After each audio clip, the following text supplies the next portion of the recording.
Hello guys, Prime Concept. You're welcome once again to my channel. We want to move further in our concept of trigonometry. In this video, we want to study the concept periodicity. Periodicity, very important. We talk about periodicity in physics, in chemistry, in mathematics. So, and in fact, the concept of periodicity is what makes trigonometry to have wide application in sciences, in engineering, so many areas because of the concept. Now, whenever you hear the word periodic or periodicity, as the case may be, it simply means a repeating pattern. That is what it means naturally. Periodic means something that repeats after a regular interval. Your wall clock is periodic. It repeats. When it goes round, reaches 12, it begins to repeat the same pattern again. So something that repeats after regular interval. Remember, regular interval is said to be what? Periodic. So that is what periodic means, repeating. Now, very quickly, we want to understand this and how it applicable to trigonometry. Now, a function is said to be periodic. Let me write it. A function is said to be periodic if, since we're dealing with trig functions, if f of theta plus some period t is equal to f of theta. So this is what it means for a function to be periodic. That is to say, since we're considering trigonometry, because this thing is applicable to every part, not just angles, not just trig. Now, if you add some numbers to a particular angle and it gives you the same result as when you just evaluate only that angle, then that function is what? Periodic, is already repeating. And this is very important. So what in this case, t, capital T here, actually represents the period of that function. So when you say a function or a trig function is periodic, somebody can ask you what is the period of that function, right? In physics, you already know what period still means, right? So it means that different quantities should have their period. Period is the time it takes to make one complete circle, one complete oscillation, one complete vibration, and so on. So somebody may ask you, if you say that this particular trig function is periodic, what is the period? How long will it take it to make one circle? So that is what the period is. So this represents the period. So before we look at how to apply this, what we want to do, I want to mention different trig functions and their periods, right? Yes, this would also help us when we are considering application of differentiation. I'll be applying it there. So trig function and period. So first I want to consider is sine. So say you have sine theta plus some extra angles. This is the angle you're considering, but to this angle there is an addition of extra, which is 2 pi k. K can be values such as 0, 1, 2, 3, and so on, right? So say you have some extra angles added to this, it simply means that the period is going to come from this, and the period is the smallest part of this angle. So meaning that the period of this sine function is actually 2 pi, which you can still say it is 360 degrees. So don't forget, what I want you to note from what I'm doing now is that the period of sine function is what? 360 degrees. That's what I want you to note.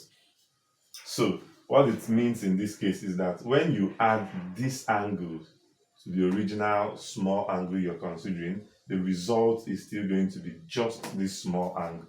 That's just what we explained. If you say sine of theta plus 2 pi, for example, in this case k is 1, so this will still give you the same thing as sine theta. To still be the same. So let me add it. So this is same as sine theta. Sine theta plus 2 pi k is equal to sine theta. The reason is because of the period. So the repeating pattern, you just bring it out. You will see it when we start solving problems. So this is one. Number two, Number 2 is for cosine. Cosine is similar to sine. Say you have theta plus some extra angle. This is still same as cos theta, and the period of course is 360 degree. Also, k still takes same values, and so on. Now, say you're dealing with tangent. Tangent is a bit different. Tangent of an angle plus some extra angle. Now, for tangent, you're dealing with pi k, right? When we will still get to a point where we'll draw the graph of these different trig functions. So, for this case, this is actually going to give you same as tan theta, and the period for the tangent is actually 180 degree, not 360. So take note of the difference, right? Now, you can also add this to your list. I should have stopped here, but let me give you some extra tips.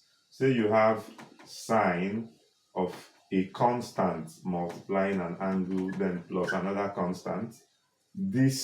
For this, the period of this is actually going to be 2 pi. You already know that the period of sine function is 2 pi. So, but because this has some extra constant multiplying this angle, this is going to be 2 pi divided by the absolute value of that constant, meaning that irrespective of whether the constant is negative, the period is going to be positive, right? Yes.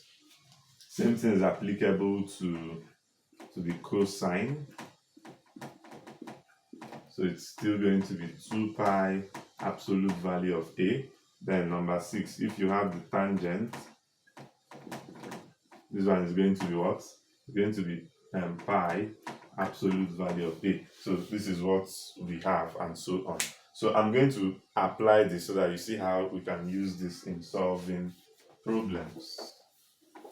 You can get to your exam hall. For example, those students in UNN, of course, you know you are not allowed to use calculator in your exam.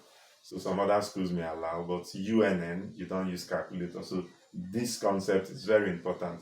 You have students in UNIZIK, you have students in ASUT, SUMAS, OAU, and so on. So please do well to really understand this concept. Now, example, you may need to evaluate, get to exam hall and they tell you to evaluate cos 1140 degree. They say evaluate this without using calculator. Somebody may cite this, say 1140, that is too large, and then you just give up, say no, I can't solve this, right? But it's very simple, trust me. Now when you meet something like this in exam, what you quickly think of is, what is the period of that function? So we're dealing with the cosine function, and from the table I've given you, the period, the repeating pattern of cosine function is what? 360 degree. So what you simply do is you ask yourself, how many times does this repeat that 360? How many times does it repeat? Because that repetition is not necessary, right? It's just like an addition. You are repeating a circle. If you're turning round, if someone is turning round a circle, so maybe let's say the person started turning through this circle in the morning, and then you come in the afternoon and see the person turning round. In your mind, you might think the person has just turned round only once. The reason is because it has a repeating pattern. So you can't tell how many times that person has turned. You only know where you met that person, right? So meaning that all the ones he had turned are not necessary because he's repeating the same pattern. So same thing is applicable to this. So all those repetition is not necessary. What we just need is that small movement you've made from that repetition, from that circle, the small movement you've made. So ask yourself, what is the period of the cosine function? The period is 360.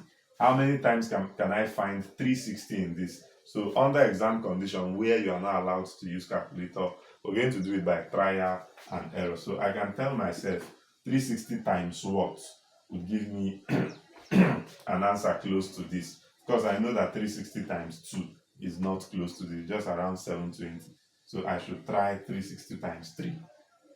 3 times 0 is 0. 3 times 6 is 18. I'll put 8, carry 1. 3 times 3 is 9 plus this is 10. So this is what I have. I believe this is close enough to this. So what you want to do is you want to remove this from this and know what is left, right? So I have 1001/4 minus 1080. Let's see what is left from this. This is this 14 minus 8. Remove 8, you have 6. You have 6. So, and then this is it. So we have 60. So I'll drop this. So when I remove 360, what I have left is 60 degrees. So it means to me that cos of 1140 degrees is actually the same thing as cosine of what? 60 degrees. That is what it means. The other part, the other big part is just a repetition. So it amounts to what? Nothing. So you can see how we've been able to reduce this. And from what we've learned so far in our previous videos, you'll notice that cos 60 is actually what? 1/2 or 0.5. So you can verify with your calculator. Punch cos 1140 to actually give you 0.5. So you see that the concept is very simple. I'll take one more example. So say you want to evaluate, let me find some large angles.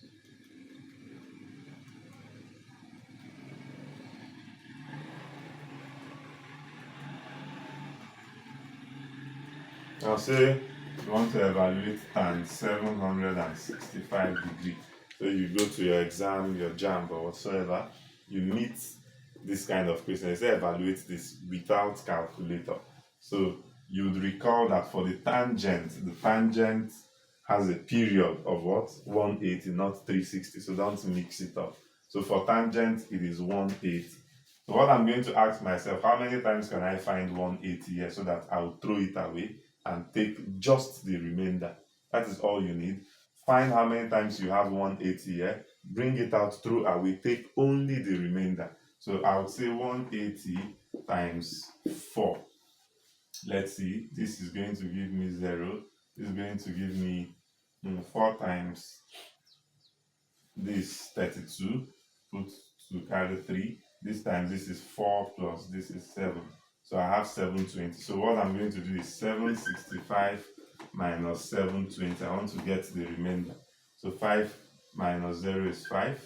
This minus this is 4 this time. So it means that I have a remainder of what? 45 degrees. 45 degrees. So what will I quickly do? I would know that tan 765 is same thing as tan 45 degrees. And from what we did in our previous video, tan of 45 degrees is going to be what? 1. So you can also verify tan 765 degrees is same thing as 1, which is tan 45 degrees. So I believe that what I've explained so far is very clear to you. In my next video, I will do something again very interesting to you. We're going to bring these things together and solve more problems. So thanks for watching this video. I will see you in my next video. This is Prime Concepts.